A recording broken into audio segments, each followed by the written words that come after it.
Beruchim Tiou Rabotai, Besorot Tovot, Yom Tov, c'est les initiales de Yutet, aujourd'hui 19 dans le mois de Shvat. On a une paracha que vous le savez très bien, elle est Yitro belle.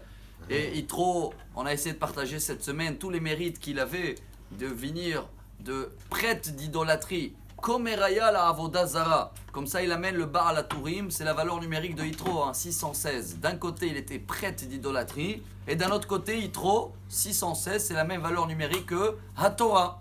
Il a passé d'un côté à l'autre. Je pense qu'on a partagé beaucoup des messages que Yitro il nous apprend, mais si on veut attraper la base de la Torah, c'est 613 mitzvot. Yitro, il en a 3 en plus, apparemment, dans la valeur numérique de son nom.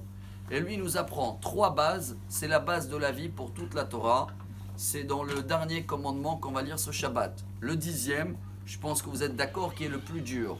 On dit en hébreu Aharon, Aharon, Haviv. Le dernier, c'est le plus cher. C'est la base de tous les 10 commandements. Celui qui pèse le plus lourd. Lo tahmod, eshetrecha beto shoro hamoro vechol asher lerecha. On va essayer de traduire.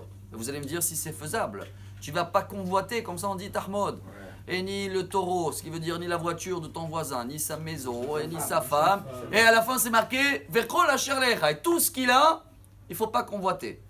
C'est faisable, sûrement. C'est pas seulement faisable, c'est la base de toute la Torah. Alors Yitro, il va nous apprendre 3 façons pour le faire, et j'espère qu'on va se rappeler de ça à vie. Les 2 premiers sont au nom de Ibn Ezra, alav shalom. Il était un très très grand rabbin dans l'époque de Maïmonide, à peu près 800 ans en arrière, et que l'année dernière on a partagé ça, ces petites métaphores à son nom. C'est que la princesse qu'elle passe avec son père, et il y a un petit paysan qui est là en train de le regarder. Il est célibataire elle aussi. Est-ce qu'il va penser se marier avec elle? Même si ça va durer quelques secondes de convoitise, il y a quelque chose qui va l'arrêter tout de suite en disant on est dans des mondes complètement différents, j'ai rien à voir, c'est une princesse, je suis un paysan. Hop, voilà, première solution pour arrêter la convoitise. Tout ce qu'il a, mon ami, ça ne me regarde pas, c'est pas dans mon monde. Si Dieu ne me l'a pas donné, c'est que c'est pas pour moi du tout. Deuxième, elle est beaucoup plus belle, hein. C'est toujours la même métaphore, mais cette fois-ci, on va se mettre de le côté de la princesse.